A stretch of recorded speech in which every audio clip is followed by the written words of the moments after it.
Professor Chisati, tra la prima e la seconda fase dell'emergenza, cos'è cambiato in Italia e in Veneto? Da regione virtuosa, con maggior controllo dei contagi, si è passati a livelli nettamente più elevati di contagi e di decessi, con un'elevata pressione sugli ospedali e strutture, che è molto critica per la RSA. Che cos'è successo? Ma guardi, io penso che quello che è successo è che tra la prima e la seconda ondata a livello nazionale non abbiamo imparato nulla, fondamentalmente. Diciamo, a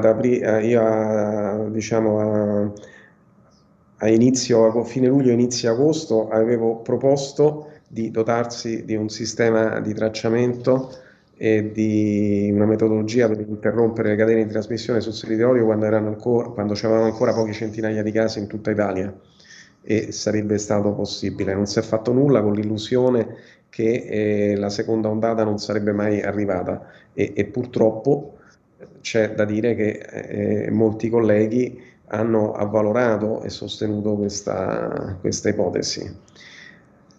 Poi, guardi, per quanto riguarda il Veneto, io penso che sia dovuta fondamentalmente a due fattori. Primo, la zona gialla. La zona gialla non funziona, va bene? La zona gialla non è in grado di Non è bloccare la sufficiente. trasmissione. E questo non è sufficiente, si è dimostrato sia per il Veneto, per il Lazio e per altre regioni. Ora è chiaro che se poi uno si fa la medaglia di essere rimasto nella zona gialla, è chiaro che poi c'ha delle conseguenze su Tipo, questa cosa. Se tipo, uno pensa che la zona gialla è un tipo rosso merito, Bordeaux. Perché poi siamo diventati rosso Bordeaux esatto, alla fine. esatto.